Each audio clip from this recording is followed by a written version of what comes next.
Oh, I've got some good stuff. Oh, I was sitting and started talking. Hello, we're live. Is it going? I started the show for a change. Oh, We're live. there we go. And we're live.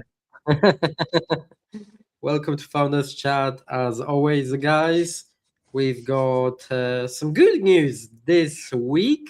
Good business news for a change. We're trying to make a theme today to talk about good news only. Yeah, last So week was pretty some couple of depressing. the big Last week was headlines. depressing. Couple of big headlines, yes.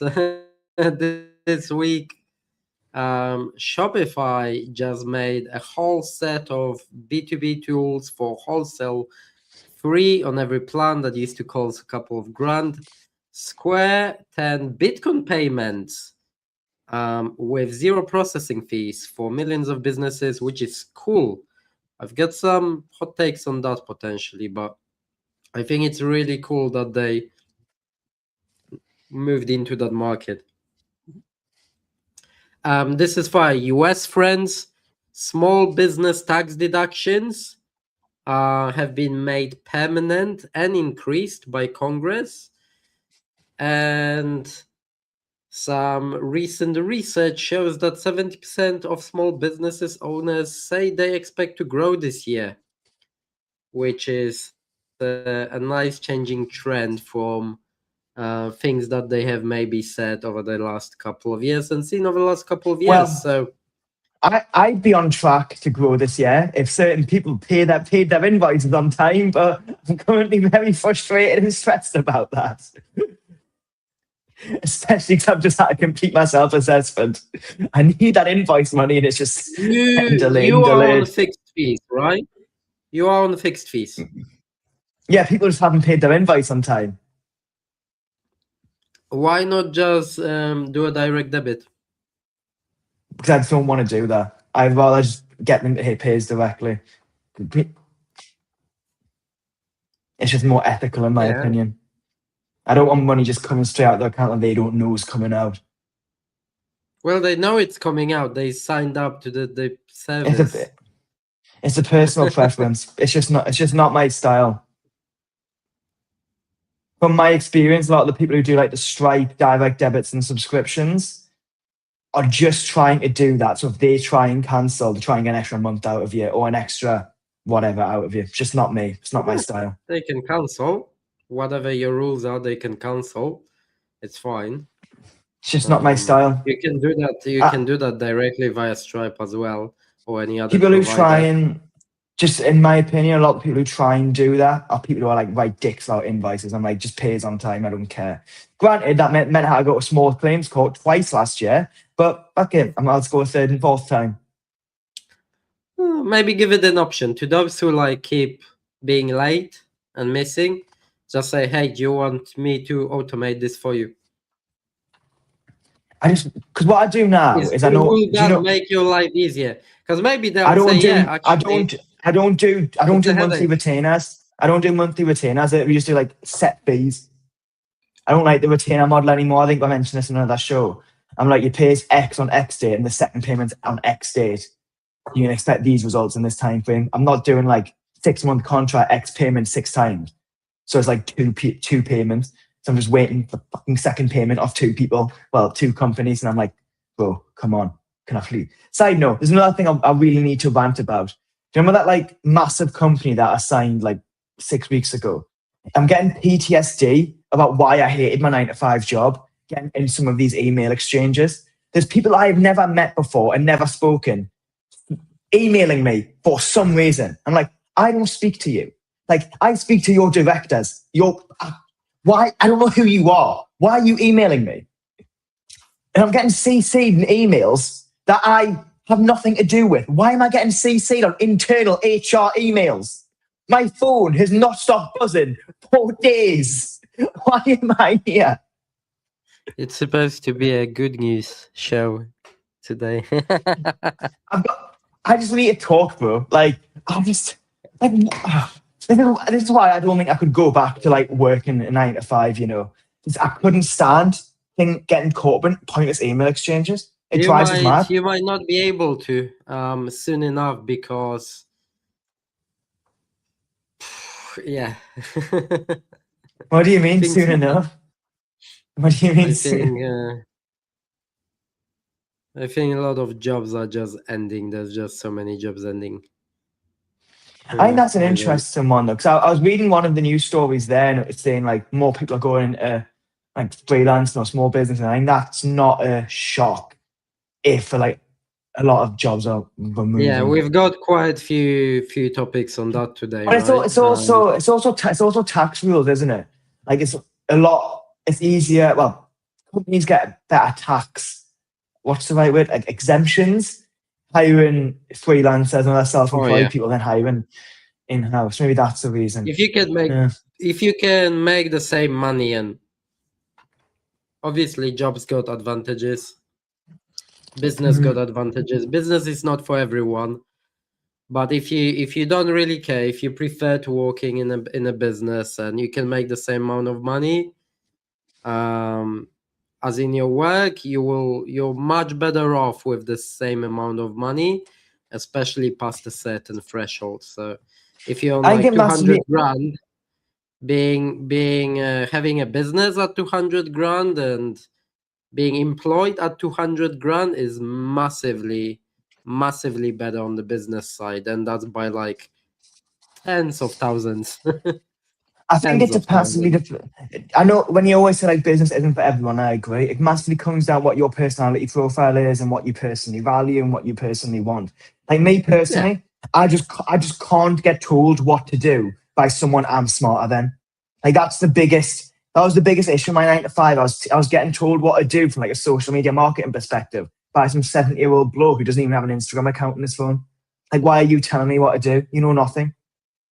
Like that was the big issue. And I also hated having like I remember when I realized I was like, I can't do this anymore. I was submitting like some blog article, right? And I had to get 3 levels of approval. My team leader had to approve it, the co-founder had to approve it, and then someone on the board of directors had to approve it. And I'm like, bro, this is a blog article. It's not that important. We don't need 3 people to approve it. And by the time 3 people had approved it, it had been like 2 weeks. So the news I was writing about was totally irrelevant now because it passed. It was only posted 2 weeks ago. They didn't make any fucking changes to it either. So it could have went up 2 weeks ago. Oh, like that's why I couldn't. If I end up getting a job again, it couldn't be in like that environment. It would have to be in like a startup where I could just do whatever I wanted, or not have to get levels and levels of approval, because I just couldn't. Mate, that whole chain made us hate my life. 2 weeks for an approval that could have been done in 5 minutes. Are you taking the mic? And why am I getting CC'd in HR emails when I don't work for the company? What the fuck? Do you want to pick the first topic, or shall I get something? I'm having fun just talking. So introduce a topic, mention the headline, and let me riff. Because despite being CC'd in HR emails and I don't work for the company, I'm in a decent mood. So let's continue this Good energy. news. Good energy news. today. Yeah, good energy. I want to make this show happier because we have been very much like, suicide watch the past few weeks. Right. Let's start with this. This is interesting. YouTube has now paid creators over 100 billion in the last 4 years. YouTube CEO Neil Mohan confirmed that the platform has paid over 100 billion to creators through the partnered program in the last 4 years alone, making YouTube the single biggest source of creator income on earth. Which is interesting because yes, now they lowered the requirements as well. You can start earning with 500 subs and 3,000 watch hours in 90 days, but now also through membership, super thanks, and actually, they added the new shopping features. So YouTube has shop now. YouTube has shopping. You can link product directly. Like on TikTok Shop, you can do that on YouTube now. You can link products directly under videos or within videos,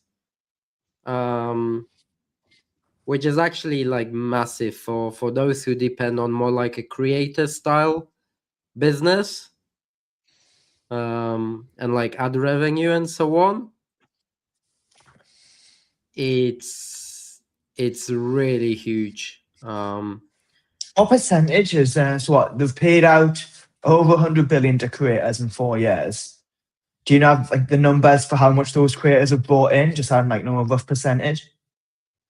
I assume it would be like, so if they're paying out over 100 billion to creators in 4 years, do you know how much their income was to then pay that out to the creators? Like how much revenue did those creators bring YouTube as a whole? Like did it bring YouTube, I don't know, 300 billion in revenue? And then they pay out 100 billion of it, so 33% they pay to the creators. So the YouTube split on YouTube is, I think, 70-30. Yeah, now, that's so where the it'd be creator fair. keeps so the creator keeps 70% and YouTube gets 30%. I think that's really good, to be honest. I think that's totally fair. Yeah, good for YouTube. But I think obviously, YouTube makes money in other ways as well, right? Oh, Not just it was me who brought the story where, like, what was it? 70% of YouTube's income is from YouTube Premium. Like that's nuts. I never would have thought it'd be 70%. I thought it would be like much closer to the 50-50. But you know, good. Honestly, the better place is for creators to create stuff and make money from it, the better. So well done, YouTube. I think that's a really cool number and it's good PR for them. Because YouTube's the only platform really of all the social platforms that hasn't necessarily changed everything about it, and it's still successful. Like it's still a play. Obviously, there's what content it works. It's a lot more high quality. It's like replicating TV shows now. A lot of the YouTube videos that do really right, they're 40 minutes long plus, and they're really extended. I would love to get into YouTube, but it's just not. That's something I've done, if you know what I mean. Like even when I worked my 9-to-5 job, there was a YouTube, but I wasn't the YouTube guy. I was the shorter form video guy. I did like 6-minute long videos.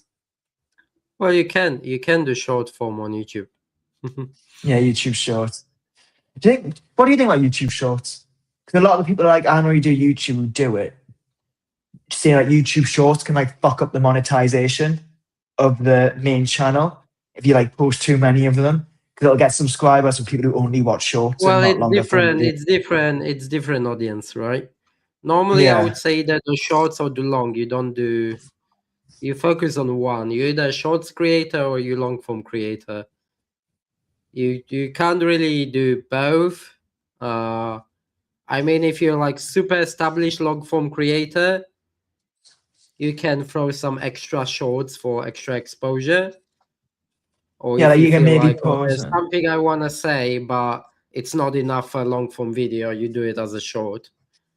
So say you make like one long form video. So if you make like one long form video, say it's like 40 minutes long, would you say you can do like 3 or 4 shorts from that video and put it on the shorts feed? Or do you say just keep them totally separate? Just separate. Just leave it. If you're focusing on the long form, focus on the long form. You know, I want to promote my Substack because you know, a few weeks ago we were talking about like creative endeavors and that. I feel like social media is all like, gotta make money. So I actually created a Substack where I just post some creative stuff. I'm going to do hopefully 1 article a week. So I'm going to shout that out and I'm quickly going to share my screen so that 3 people watching it can go and subscribe to it. I just present, share screen, Substack. There we go. Speaking of Substack. So I run a content marketing business. I mean, I spend most of my time thinking about why people behave the way they do. This is my creative outlet when at least you're sticking on topic. Yeah, like look, so I write a lot of human psychology you write about stuff. Football. No, it's the business and human psychology side of football, actually. So this one's about how football clubs milking the football fan for ridiculous ticket prices will damage the business long term, because in 20 years' time, because today people won't be able to take their kids to football, so in 20 years' time, those kids won't be able to buy tickets because they were never introduced to it at a young age. See, smart business mindset. And then the other article that I did was about how Saudi Arabia managed to fully sports wash a country with some crazy sports washing tactics. So, they might look like football on the outset, but there's a lot more in-depth stuff in there. So go and subscribe. There we go. I've did my shout out. Say I'm in a good mood. Stop screen. Back to the story. Speaking of Substack, actually, smooth transition. Smooth transition. Substack creators are making more money than ever, apparently. Nice, good for them. More than 50 creators on Substack. Obviously, they've got millions of people, but more than 50 people now have hit over 1 million per year. Nice, good for them. Just from Substack revenue. I'm not like a Substack expert. I'm just kind of using this as literally a creative outlet. Substack has quietly become one of the most viable platforms. Over 50 newsletter writers are now earning more than 1 million per year on the platform. The top 10 collectively make 40 million per year. So 10 people make 40 million. Considering how new Substack is, the platform in comparison to the other ones, I think that's a really strong start. Unfortunately, from what I've seen a lot of Substack is the main feed is becoming very much like, I don't want to say a pyramid scheme, but a lot of the stuff that I see is like writers trying to teach other people how to make money and then like shoveling courses. Yeah, but that's a lot of the stuff that sells, unfortunately. Most of it is around like either business or finance niche. So it's either it's somewhat about making money. Like what I'm doing with Substack is I've took inspiration from like a creator I quite like on YouTube. And what he does, he creates YouTube videos and but funnels them to Substack, who it's like business videos related to sport and events and stuff like that. So he writes it on Substack and makes a YouTube video out of it, creates X threads, so he has multiple channels, like it's a multi-channel marketing strategy, but the Substack's like the home of it where it gets monetized for the extra stuff. And if you try to try and grow Substack organically through Substack, like just Substack, you got to play the engagement game, like you got to play on LinkedIn, you've got to do all that nonsense. Yeah, you got to play the engagement game. They all do. This is no surprise. The algorithm will boost you a bit once you start playing the game. It does pick things up. But you know what annoys me, and like it's both. It's what annoys me, but it's also what actually makes the platform successful. So I've seen a couple of the more successful newsletters that are doing well, that are making money. And it's so fucking annoying to start reading an article, and they're really good at it. Like psychologically, they're really good at it. You start reading an article and like, oh, this is interesting, let me read. And you get like halfway. And then, oops, oh, now you gotta pay. You wanna read the rest? You gotta pay now. I absolutely hate that, but like, I almost, like, few of them, like, I almost wanted to pay. So I can tell that it works because I was like, shit, I'm actually interested now. Overall, though, I do quite like the platform because on X, people do the whole engagement stuff to get like views, yada, yada, yada. But they're only funneling to like other tweets that are like 10 words long. I ain't trying to get people to read your longer form stuff. It's almost like it's more noble than playing the engagement game on LinkedIn or X. I mean, I don't do any engagement on Substack. I'm literally exclusively using X and TikTok to get some. Well, I don't know. I mean, on LinkedIn, you play the engagement game on LinkedIn to sell high ticket. You don't do it for anything else, right? True. I mean, or to funnel people into a newsletter as well, and then sell something in the newsletter. But eventually, you're funneling them into high ticket. Like that's the gig on LinkedIn. Point. You're never gonna be doing anything else, right?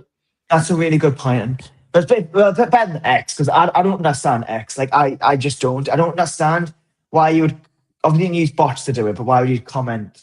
X followers like the most meaningless followers on there. You're gonna funnel people into your fucking mobile app or something, probably. Yeah, I don't know. It's good for like low-level business SaaS or mobile apps. Like I understand how you can like run a business and like use Instagram as your main funnel. Like use LinkedIn as your main funnel. You can use TikTok, but I don't understand how you use X as like the main funnel for your business. I think that's fucking nuts, personally. Yeah, I'm sure depends there's what like you're selling. the one guy I know who like makes a fortune on X is he sells. Although I'll tell you five- what actually, because X got good monetization now. You can Yeah, sure. actually make decent money just writing shit on X. X has some of the biggest virgins you'll ever speak to, though. Like that has to be acknowledged. Have you ever scrolled down like the info selling niche on X? It's the biggest nerds you'll ever speak to. Yes, LinkedIn has a lot of cringe people. LinkedIn has a lot of cringe people who make you want to shoot yourself. But X has the biggest virgins. Jesus Christ. Like, I'm sure I can go on my feed now and see someone going on about how they got up at 4 a.m. this morning, had a nice bath, and took a sales call. Like, no, bro, it's not the X isn't the one for that. LinkedIn's cringe, X has virgins. That's the difference. Interesting. Another thing about Substack, interesting statistic. Oh, we're talking about Substack. I forgot about that. Yeah. The mid-tier creators. So obviously you got the people at the top, the few top people that are making millions as always. But people kind of in the middle also making between 2 to 10 grand on newsletters, on quite niche newsletters. I would say that's quite nice. That's a good gig for someone. If you can make a couple of grand writing something niche for a specific audience, that's cool. That's cool. That doesn't exist on any other platform, right? I think that's good. I think the more opportunities for creators, the better, in my opinion. But the one thing I hate about social media in general, like X, LinkedIn, Substack, where it's relevant. I hate let's engage on a bunch of notes to get loads of followers, where maybe like 1% will read the longer form stuff. I just hate all of that stuff because people engage to get followers to look cool. Like like how you're going at LinkedIn gurus and LinkedIn that have 100,000 followers. The immediate thoughts like, oh my God, they're good. They must be knowledgeable X, Y, Z, even when they're not. People want that following on Substack just so when strangers come across, they're like, oh my God, how cool. But it's just that caring so much about that perception that I just hate. But that's just a symptom or a result of social media. I'm not sure if that made loads of sense, but I think the general vibe I'm going for. Right. So yeah, I think there's a lot of opportunity. The one thing, just to finish on the Substack topic, the one thing that's cool about, although I don't know how it's gonna change with the video push and everything, although I think it's still the same. The cool thing about Substack is the simplicity that you just like, you write and some people pay. Done. And also people just like especially pay. You don't have to like jump through a lot of hoops like you have on LinkedIn. You have to set up your profile and maybe you write your posts, you engage. No, yeah, like if you like push people to like a kit or something, then you sell something. Whereas Substack, like, okay, people they go to your profile, they subscribe. They want to see the paid up article, they pay. Done. No, like I think that's cool. And like I'm especially people like me. Like I used to write for fun. Like I used to love writing, and I had to do so much writing for like business and work. I started hating the actual process. So I'm just enjoying writing some interesting articles, some interesting like written pieces that aren't about fucking energy or meta ocean or offshore wind. I'm actually enjoying writing again. So maybe that's like I've bulk written like 5 articles just because finally I can write about something other than offshore wind or meta ocean or any of that crap. Let's pick another good news topic. Hey, look how much more enjoyable this is. I am smiling 25 minutes in. We need to I'm enjoying this energy. on the Let's keep list. this up. This is for our friends over the pond in the United States of America. Nice. Small business tax deduction just got bigger. The 20% small business tax deduction that lets sole proprietors, freelancers, and anyone running an LLC or S Corp, so this is the equivalent of our limited companies in UK, deduct a chunk of the business income before taxes. Now, this was supposed to expire at the end of 2025, which would mean a massive tax hike for pretty much all businesses.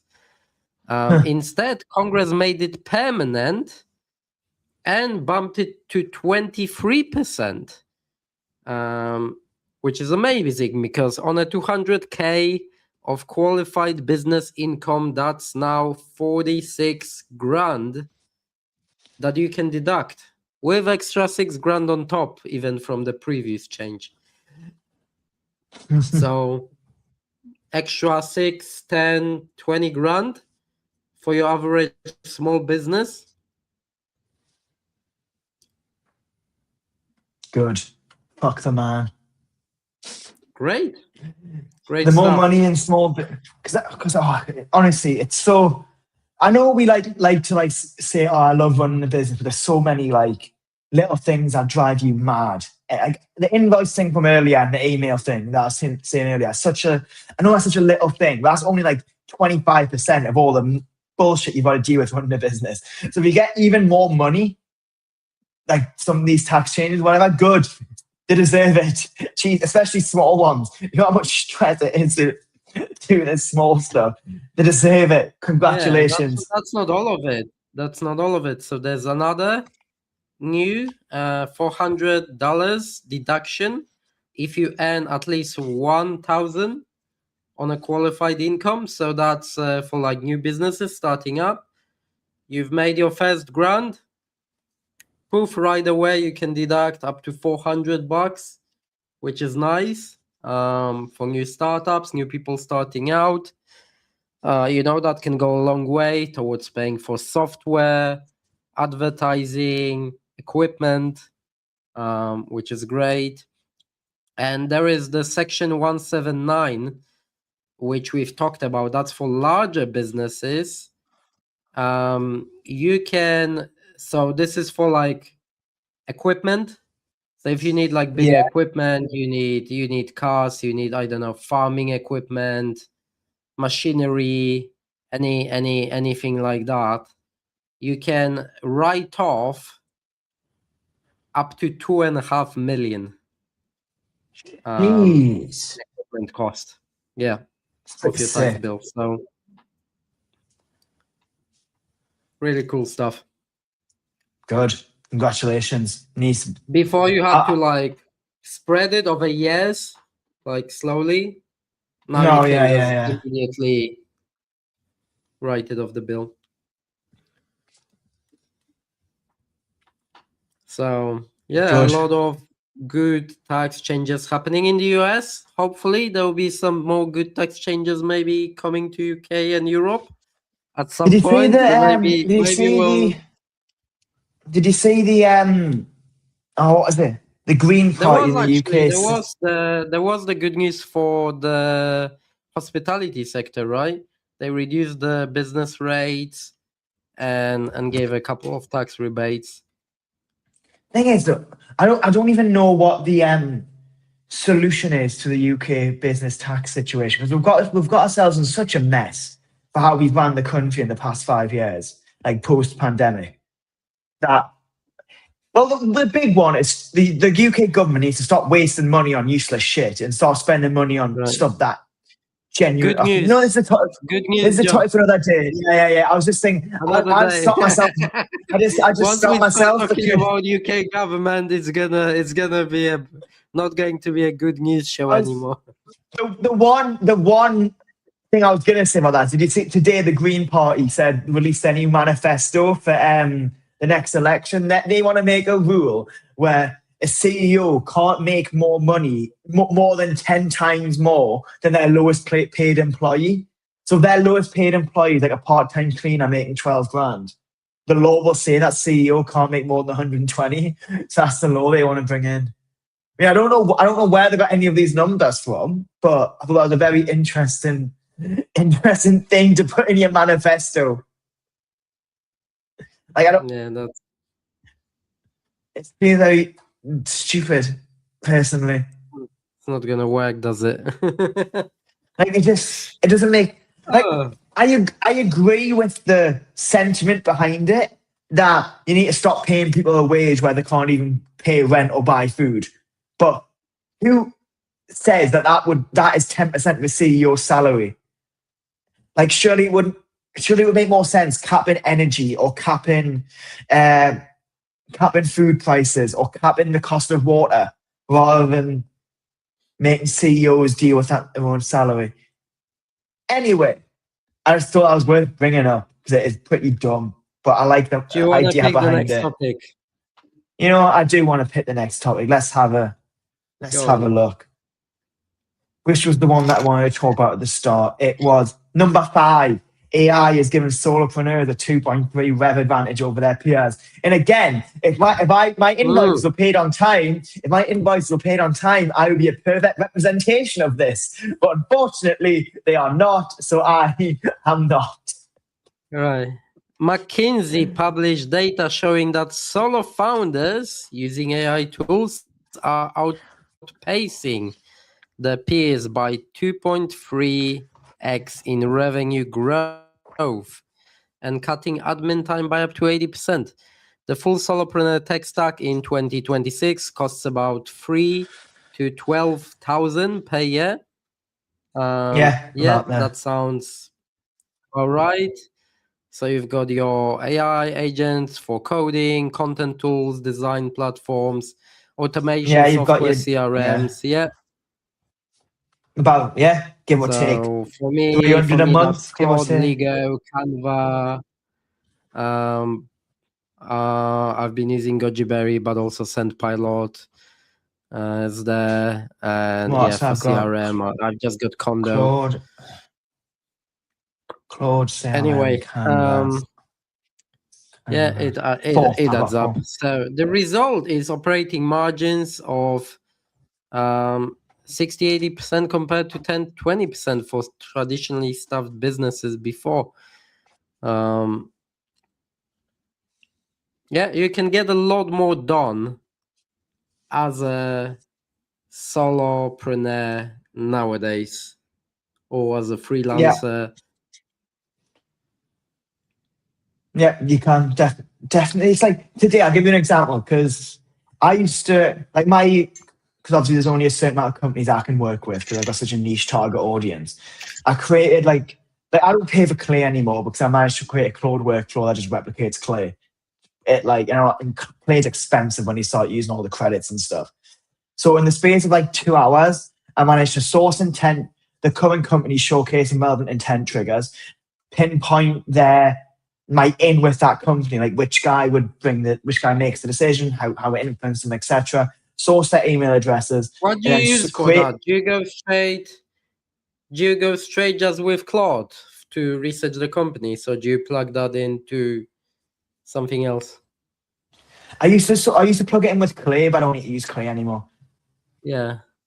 So then once I found the email addresses, who to email, I then use that intent triggers with my current lead magnets, and then create customized lead magnets for all the companies showcasing intent triggers.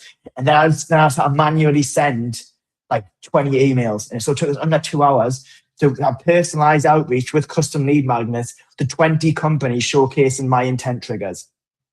You know how nuts that is? If I did that all manually, that would... Yeah, but Claude can't really live search. What intent are you looking at? Is it based on LinkedIn or? No, it's based on... I used to use Clay for all of this. But clay is too expensive. Yeah, I know you can do it with clay. I'm asking, what's Claude looking for? Because Claude doesn't have the same power as clay, doesn't have the same data.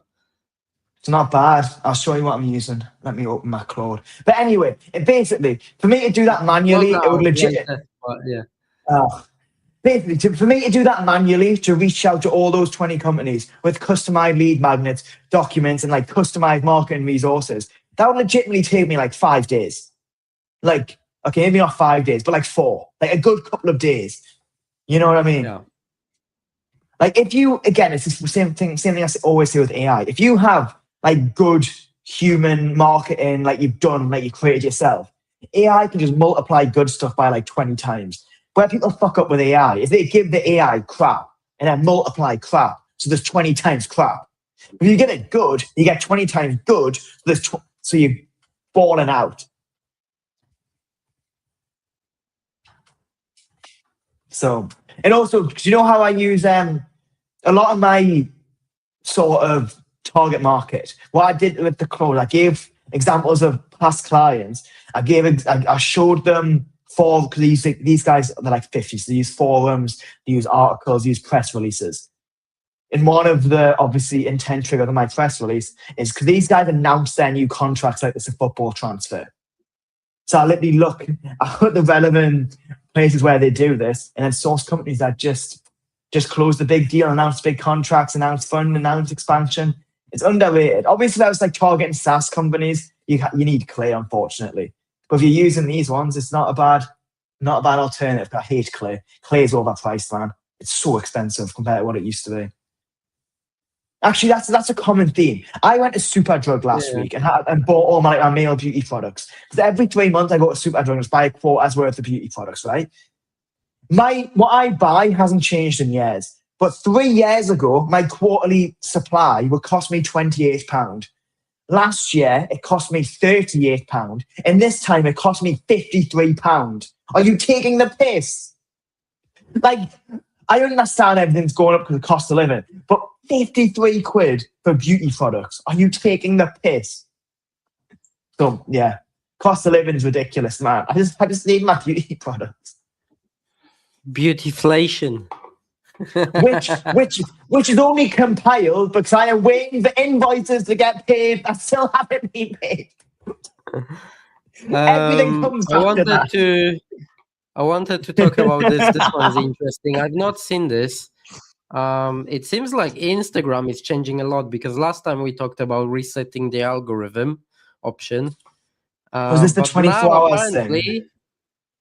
Yeah, Instagram is apparently testing now. I've not had access to it, so they're not testing it with me. Instagram, I'm not big enough. Instagram testing early access reels, allowing followers to see content 24 hours before everyone. Instagram is rolling out a feature called Early Access Feels that lets creators post reels exclusively for their followers for 24 hours before the content goes public. If a non-follower stumbles on it, they see a locked screen with follow to watch prompt. After 24 hours, the reel goes public and enters the normal explore and reels algorithm like any other post. This is a big deal. Oh, actually, I have seen this. I have seen this. Liv Morgan used it, the WWE wrestler. Is it? I've not come across it yet. I don't spend that much time on IG. Mostly just for like researching viral hooks for like stitches. I use Instagram to get girls, so that makes sense. Can I have a rant about dating, or we're gonna save that for later? Because obviously I'm not in fight camps. I'm going a lot. Because I need to get this off my chest. Because I'm not in fight camps. I'm going on a lot more dates, and I need to rant about some stuff. After the show. No, that's the perfect way to end the show. The 6 people watching, that'll be funny. We'll keep them till the end, so they stay till the end of the show, and they can get the reward of me having a rant. Yeah, I think this is an interesting approach to test, because it's almost like an exclusive view, right, thing. And it's like easy to overcome. And it actually makes following useful because it didn't used to be useful. I mean, it is on Instagram because you get to use stories and stuff. I think from all of the platforms, all of the social platforms, like Instagram is the only platform where followers actually matter. No, I agree. Like a lot of the people I know who make a fortune on Instagram make money because of the stories, like selling their stories, not the actual content. Because who really reads an Instagram caption? Not many people, but everyone. If I go on Instagram, the first thing I do every single time is look at the stories and see if there's anyone's story I want to click. I'll tell you what, though, I've installed an app of based on the fucking Instagram ad. Really? Which one? It was just like a flexibility thing. Yeah, for like exercises. I've had some apps before, but they just were shit. And I just seen this. I was looking for some exercises for. I wanna get back into training to try to learn splits. Oh, I've done the splits once in my life, and I literally trained for like 3 months to do it. Did the splits once, and then never did it again. Not just that. I just wanna get stronger for my kicks mainly as well. Because I can't do head kicks yet. I can't do a head kick. I can do like an axe kick, or a straight tip in the face, but that's I can't do like a side kick in a head. I just haven't got the flexibility for that. Or a question mark kick. That would be cool. Yeah. I can't do question marks, so I just wanna. I don't know if I'll be able to do it because my anatomy, like it a lot of like the side split flexibility really depends on like your hips and your just like how you were born. So like I've got really bad hip flexibility, like naturally. I know you can overcome some of it with some like adjustments, but genetics definitely. Genetics play a massive part in sport and physique and fitness. Like people don't realize that. You see a lot of like the Instagram gurus or ex-gurus about fitness and weightlifting and stuff. They say you're just lazy if you're not this. Do what I did. Like even for like I've done this since I was like 14 or 13. Like I ran at a ridiculously good level, like pretty much as good as you can get without being a professional runner. But there was people there who didn't work as hard as me, who like made it pro, who did not work anywhere near as hard as me because they had natural God-given genetics that were just better, and there's nothing I could do. Yeah, I thought I could run decently fast when I did like 20 and a 21 under 21 minute 5K. I thought that's like decently quick. Felt quick for me. And I mean, I was never much into running, but yeah, I've met a couple of guys that don't even train. They don't even train. They just like, they just get up and do like a 17-minute 5K. Mate, like, bear in mind, I used to run pretty much as close as you can to pro without being pro. And my record 5K time was 15:55. Like ridiculously quick. But then you look at the world record, and the world record was like 12 and a half minutes. Like I train twice a day, every day with professional S&C coaches. I would never get that good. My lungs aren't big enough to process that much air to make us run that much quicker. It's just not possible. You know, I just don't have the God-given natural talent. I could train boxing every day of my life, but I'll never be as good as, I don't know, fucking Usyk, will I? He's got that natural God-given ability and rhythm and speed. You know, there's a lot. People. You'll never have like an 8 feet reach like John Jones. No, I'll never be as ripped as Anthony Joshua. It's just not possible. You know. Anyway. And I was blessed with pretty good genetics as well. Like I did. That was a really, really good runner, but I didn't have the genetics of the top 0.01%. I was like top 5% or top 10% or I whatever. wonder, coming back to the Instagram topic quickly before we move on to the next one, I wonder how it's gonna change the game, because you know how normally algorithm picks up like the initial bit of views, right? It throws it to a number of people, to a bucket, and like, oh, 1,000 people liked it, let's push it to another 10,000. 10,000 people liked it, let's push it to Yeah, 50,000. yada yada yada. Yeah. Well, you know how that kind of works in those buckets. So I wonder how it's gonna change that with this feature if you enable that, and now those first 1,000, 10,000, 50,000, it only shows it to your followers now. So it already shows it to people who already like your content, which means they're more likely to watch. Mm-hmm. Or will that be like a separate part of scoring? I don't know. Interesting. Interesting to see. I'm intrigued by this. I think this is something you've got to see, like in practice, to see how users react to it.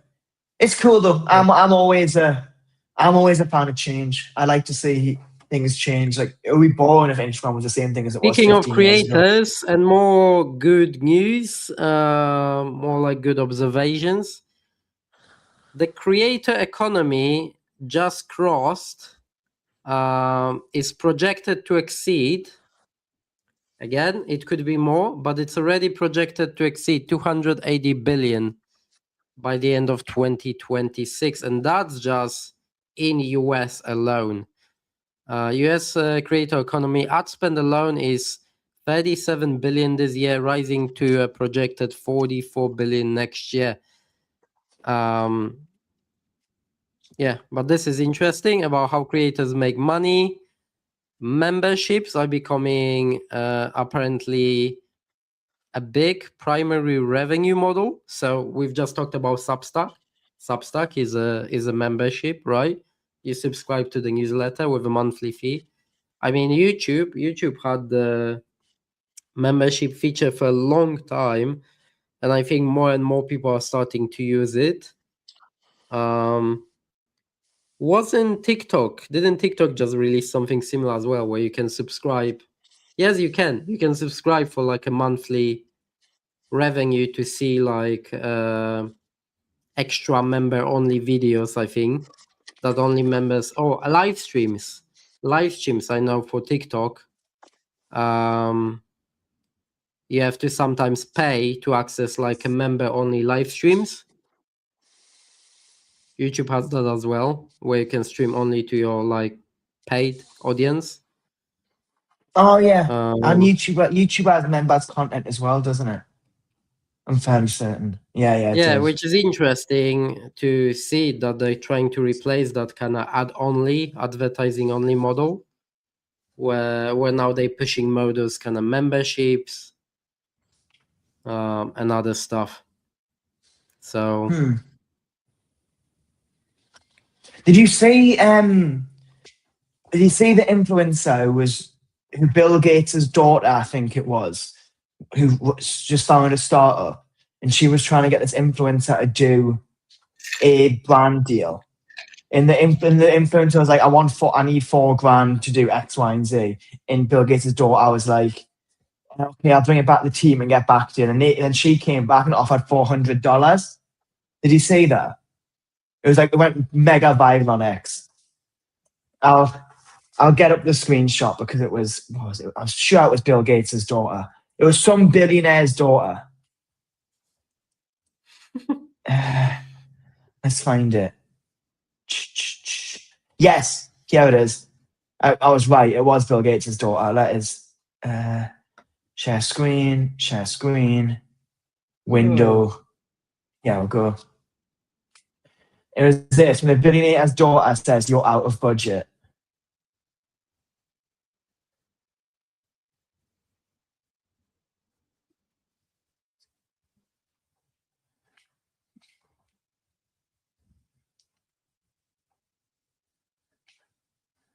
And then if you go down and read all the comments, it's just a bunch of people saying that you're charging way too much money. You're not worth $4,000. You'll be lucky to get $40, and people are just slating this poor girl.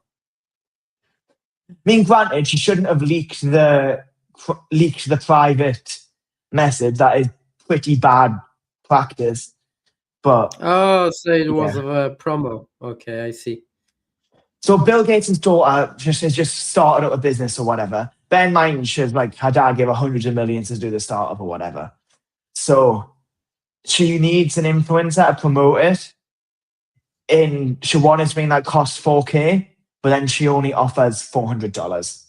And for some reason, the influencer No, I think this thought was the other.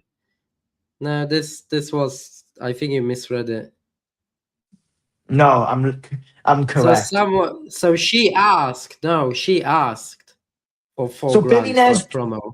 Yeah, billionaire's daughter asks influencer, I want X, Y. Yeah, asks influencer, I want promoted.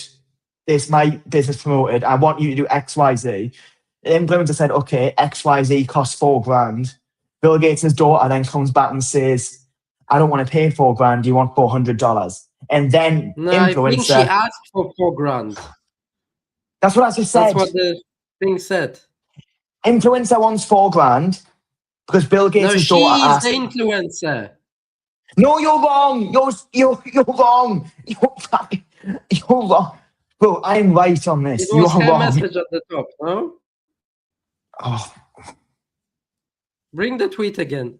Bring the thing. Bro, Phoebe. Oh my. Bro, okay, Phoebe Gates is this one. The Phoebe Gates, the billionaire, is the one offering $400. Okay. The influencer wanted They didn't show who's the top one. That's her. The top one is this one, the girl who runs this X account. Yeah. That's her. The actual influencer is the one shaming Phoebe Gates.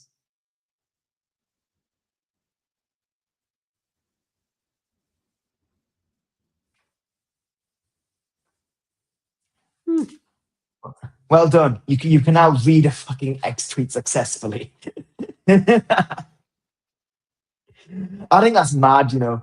Like, one, why would you try and piss off a billionaire's daughter? Surely that's one of the worst people you can piss off. And for some reason, you've just left the stage.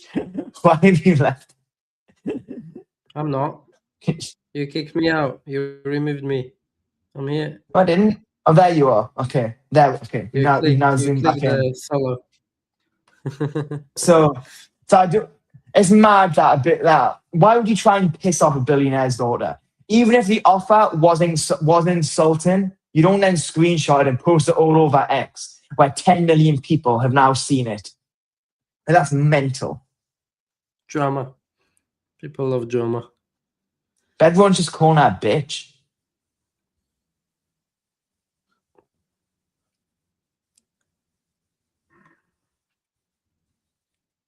Right, shall we pick another topic? I'm just reading the comments of everyone calling her a bitch. It's pretty crazy. Everyone's just saying you're not worth $4,000. Jesus Christ. I don't know how many followers she's got. I think she's got like 85. She's actually got 85,000. If it's engaged, she's got good engagement. She wanted a reel, a TikTok post, and a couple of stories. Her TikTok only has like, the TikTok gets like 1,000 to 2,000 views a video. Her Instagram's pretty engaged though. But I don't know, $4,000. Thing is, $400 is insulting, but $4,000 is also a bit over the market rate. But also, if a billionaire's daughter asked how much money I want, I would double my pricing just because I know she's a billionaire's daughter. So I'm assuming that's what she's done as well. So it just makes sense. If you're talking to a company that you know has just, I don't know, received X amount of funding, you're going to add 20% to your rate. Like, you just are.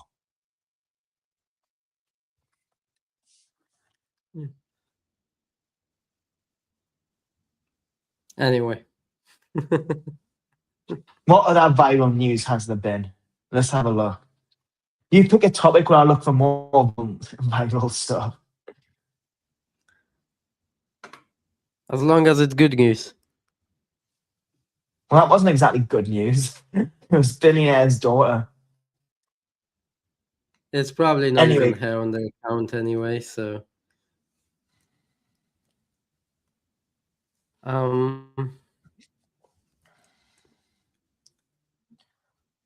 So this is interesting.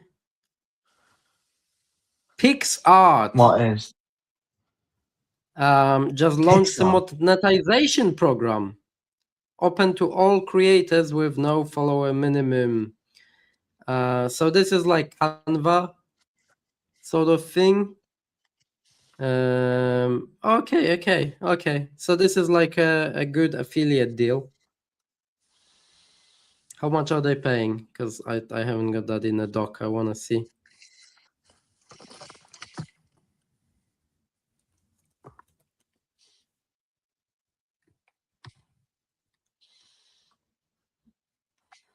Create a program.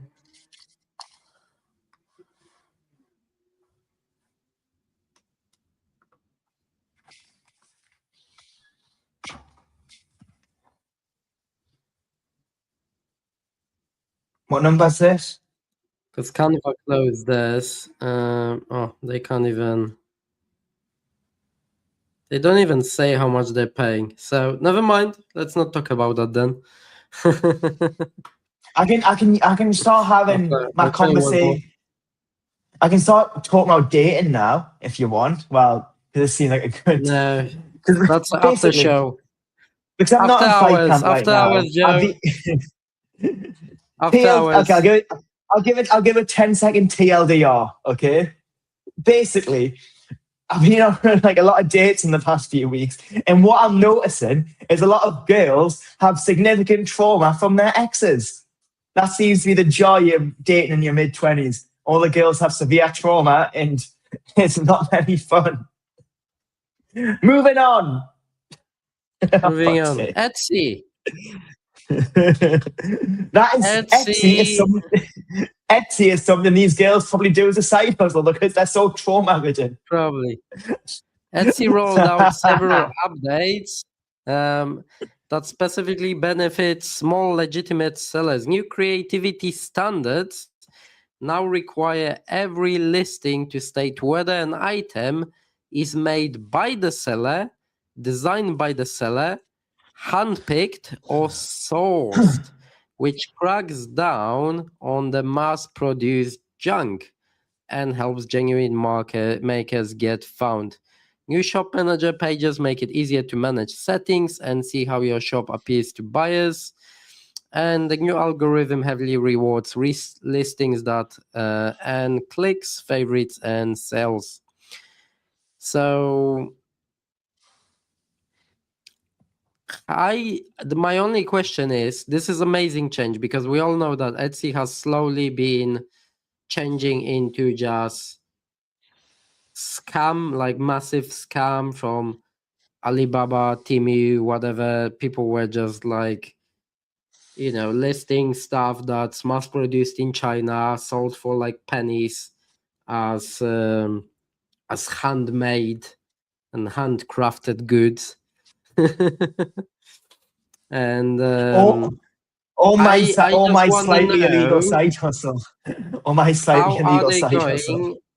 So here's my question though. This is amazing news, amazing. But how are they going to police it? What stops? Like, are they running some checks on all of the listings? If you say that something has been handmade, are they checking?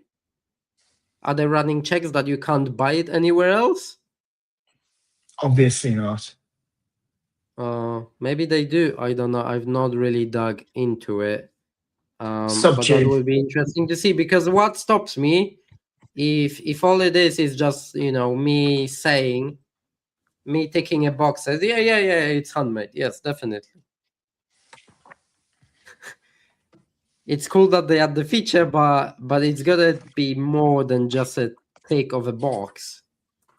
Imagine if what I imagine will be if a user complains and says something isn't handmade, then that account will just get banned or that list will be taken off, I imagine. What's up, Shiv? Shiv, you just missed me talking about recent dates I've been on. You've just missed like the best part of the show. So basically, obviously I'm not on bike cam right now, so I've been going a lot. I'm just repeating the TLDR. No, Shiv needs to hear it. Shiv's like the boy. So basically, I've been going on a lot of dates recently because I'm not on fight camp. I've got more spare time. And what I've realised is girls in their mid-20s have all got shitloads of trauma from some random ex that like fucked them up bad. So dating it's like I remember dating when I was like 20. It was so much fun. But now everyone's just trauma-ridden. Hate to say it. Anyway, hope you're good, Shiv, my guy. Alex, you can continue. I've had to speak to our only recurring viewer. I try to look up what Etsy does, but it doesn't fully say. So there's a policy enforcement, disclosure requirements. There's some community reporting. So I guess if somebody reports it, it can get flagged. Yeah, that's what I thought. For their attention. Verification upon suspicion. Yes. So not every item is vetted. But if they suspect that it violates the policy, which is often triggered by user reports, they may require seller to provide a proof, such as proof of the process or photos of the studio raw materials, and so on. So they're trying. Hopefully, it will at least stop some of the scams going on there. Yeah, definitely. It'll stop some, definitely. But yeah, perhaps I don't know. They could implement some AI stuff. They could implement it fairly easy with AI because, to be honest, like most of the scams are so easy. The problem is people who buy shit on Etsy, they don't know. Most of the like people are like us think, oh, it's so easy. You just find out. Like most of the population doesn't know or doesn't suspect that that people are like that, right? Most people don't think that other people are bad people. So not only majority of population doesn't know how to check for this stuff, they're not gonna think like, oh, I'm gonna post the video, the photo in Google Lens, or check. That comment reminds me of a funny story recently, actually. So I was at my gym, right? And you see a nice girl, you're going to go and speak to her, right? So I went over and spoke to her, got her Instagram, got her number, nice in and out. When I go home and follow on Instagram, she has a fucking kid.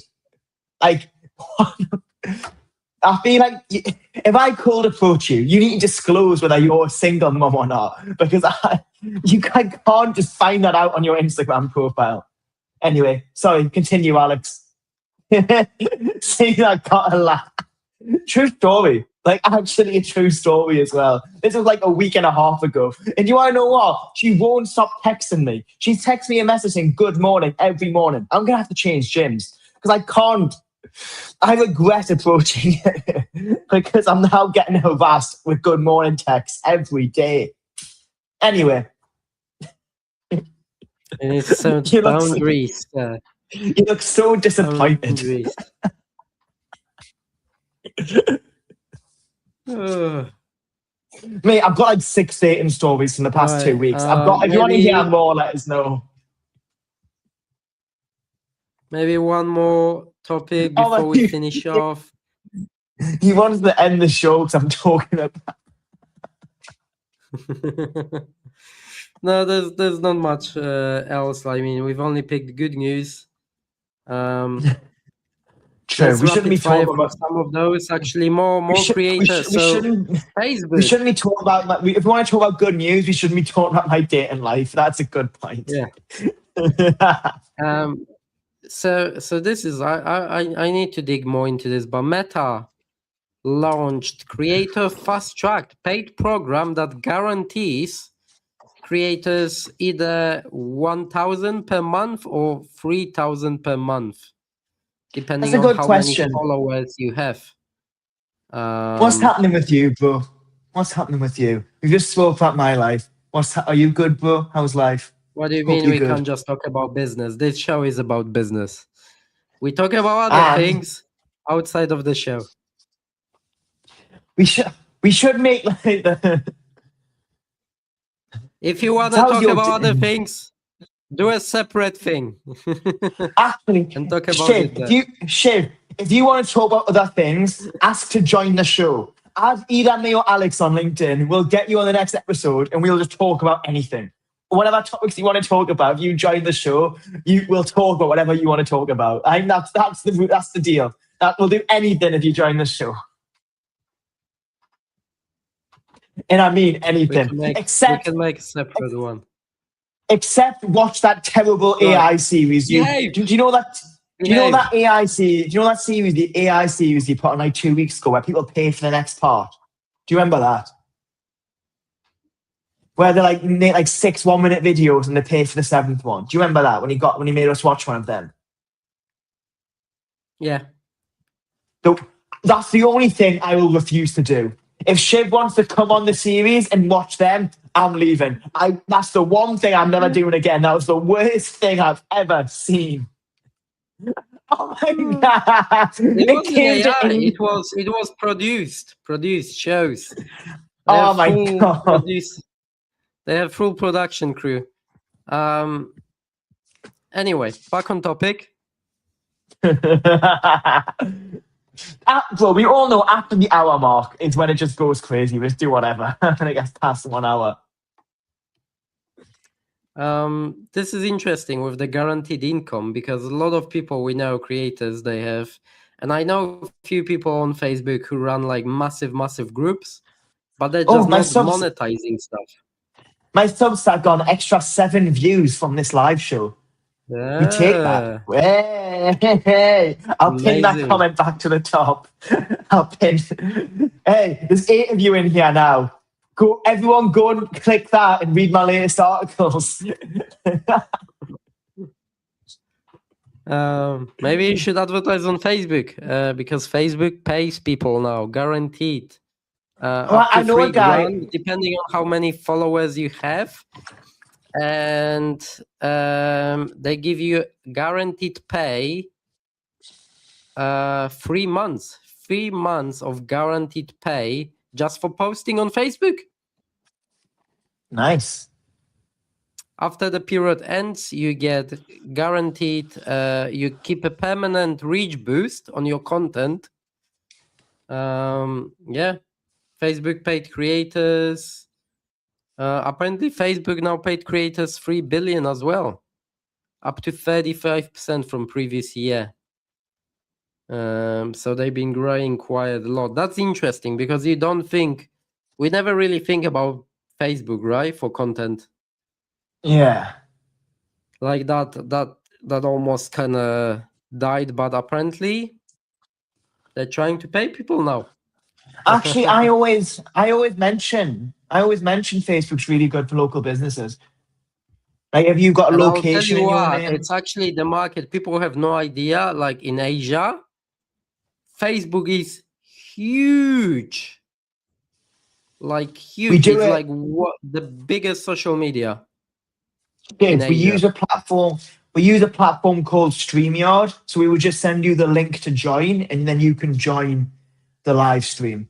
But we imagine just go Instagram. You follow me on Instagram. If you want to go on, message me on Instagram, and I'll send you the link to the StreamYard, and we'll get you on this, because it'll be funny.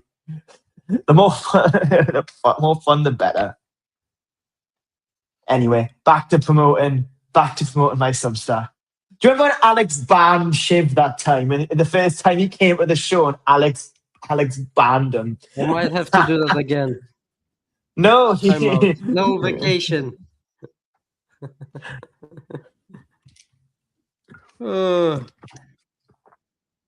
Be a good boy. Oh, I've just checked my Instagram messages, and that single mum is messaging me again.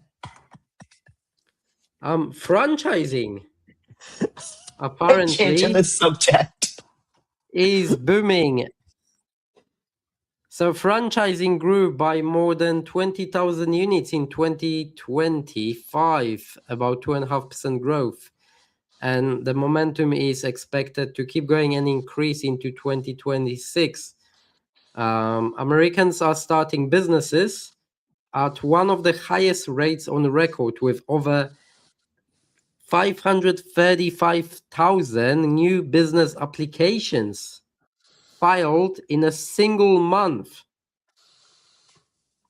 The hottest franchise sectors for 2026 include health and wellness, pet services, junk removal, children's educations, and business services. And AI is also helping here with automated marketing, and so on. But that's interesting because we never talk about like franchise businesses, but it is a massive sector. I talked to a few people who are starting franchise in UK and Europe, and it's a really interesting model.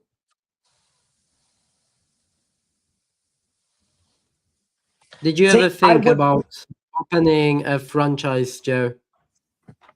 Franchising what? Do you know what franchise is? Yes, I'm not a fucking idiot. I know what a franchise is. But what franchise would I start? I don't know. Did you I ever know a think guy. about opening one? I know a guy who used to want to, like, this is like 2023 or 2024.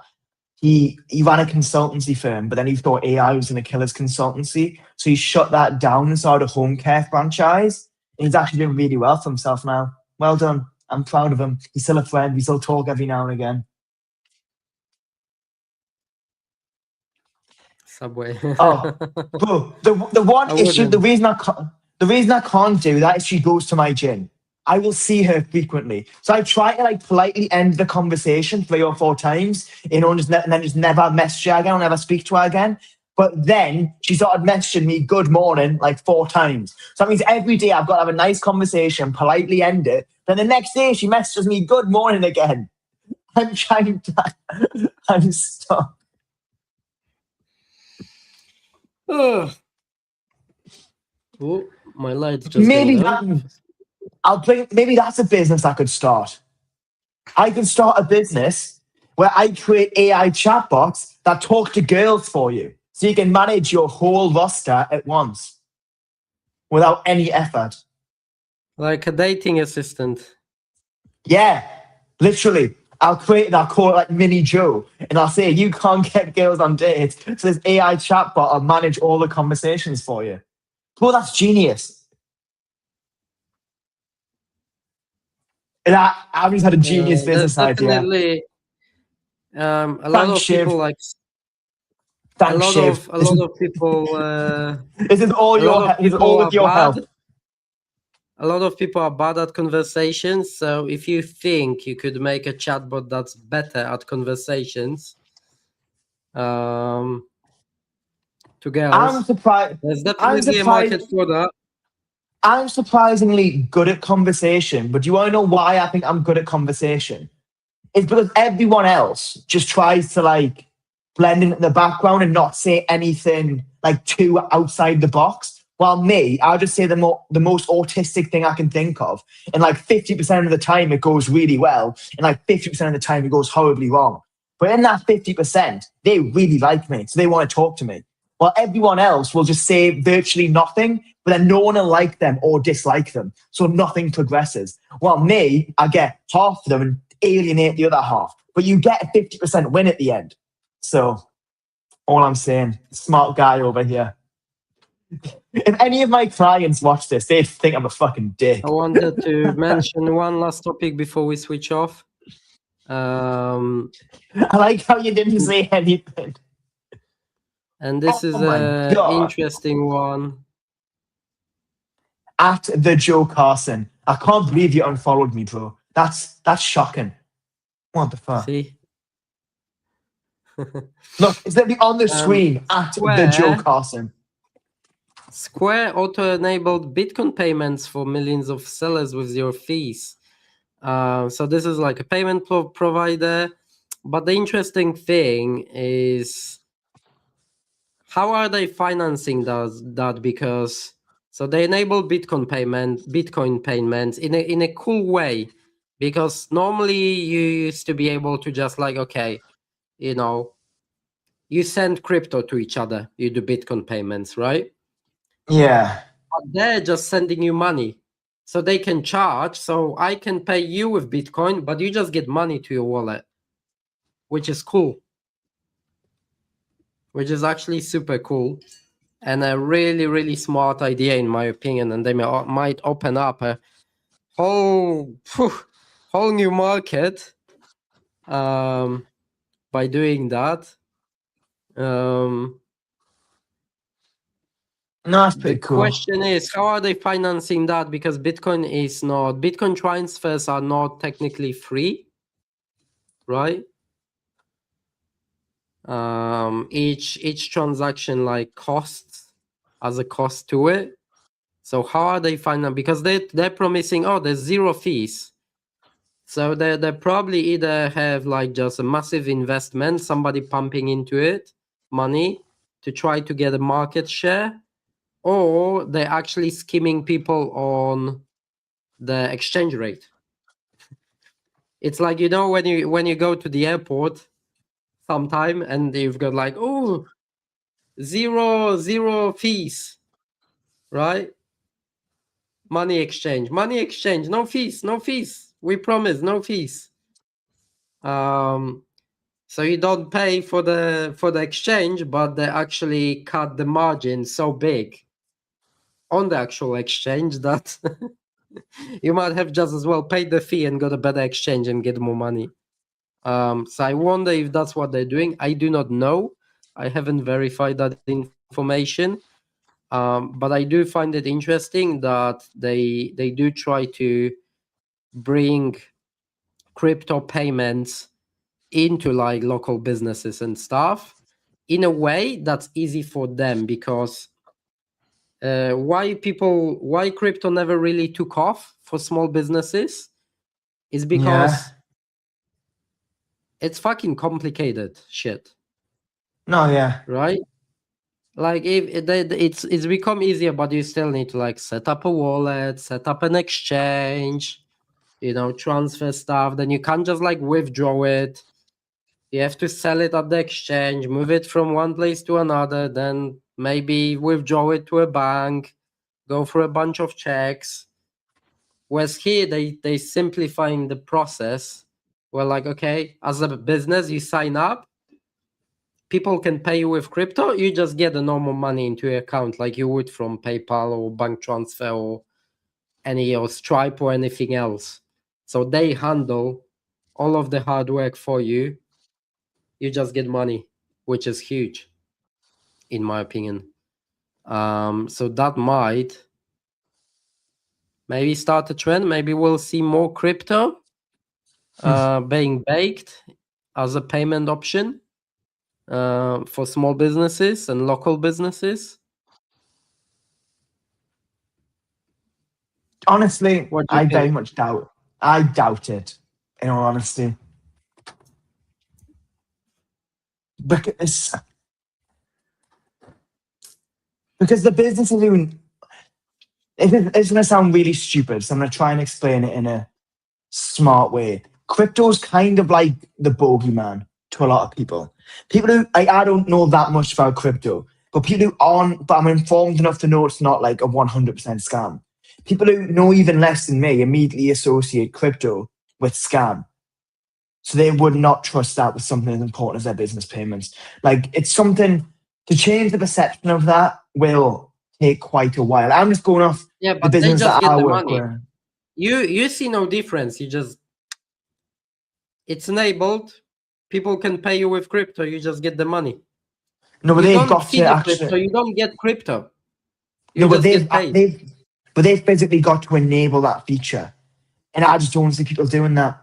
Even if it's because like people don't make decisions or buy on logic; they do it on emotion. And the word crypto is so associated in people's minds with negative stuff. They just won't trust it with something as even if logically they should, they just won't trust it with something like their business's payment. They just wouldn't. Will more people use it? Probably, but will it have the like pure global effect? Apparently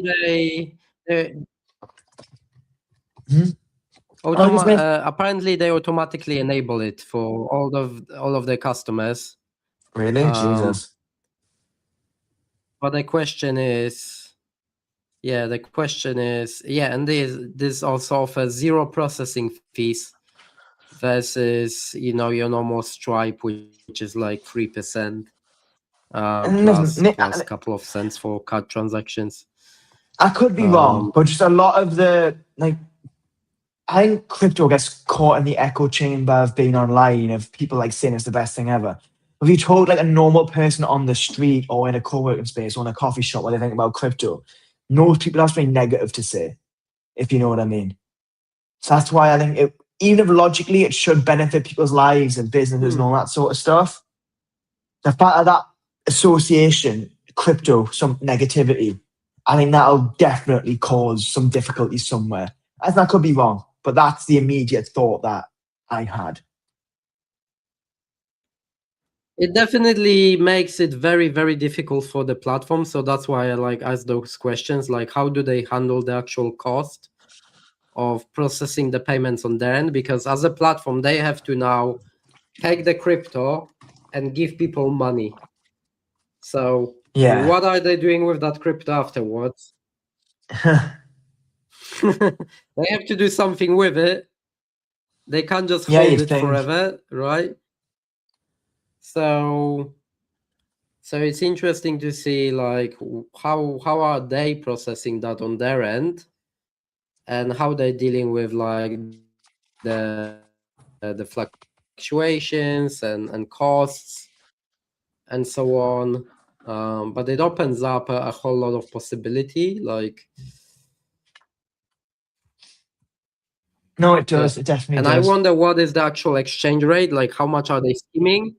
How much are they skimming on of the top? They have to be taking something. I do not believe. I'm gonna try to find out very quickly. Does Square take crypto transaction? Because they say no fees, but they gotta be taking 0% processing fee. Cool, but they gotta be getting something on the exchange, surely. Surely.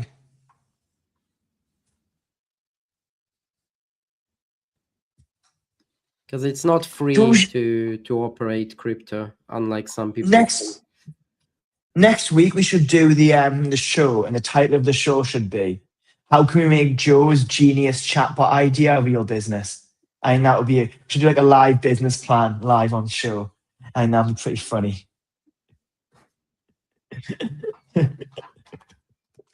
We'll get you on the date with the girl, but we cannot promise a relationship because you actually have to show up on the date, and we can't create an AI program of you. But we can get you from 0 to a date. You need to take the date from there.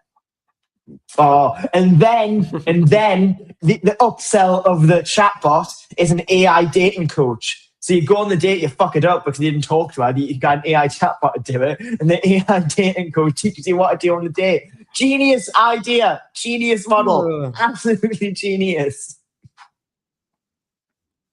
On that beautiful note, honestly, I really enjoyed the show. Thank but the you show all for coming, and see you next time. I was just going to say the show declined in quality so much after the hour mark. That's why I just started saying anything. The show was really good, but I think it's funny how after the hour mark, the show declines so much in quality because I just start saying anything. You get an hour of good business knowledge from Joe Carson, but after an hour, you just get whatever's on my mind. I think that's fair. You come for the business after the hour mark, you get Joe Carson. Bye.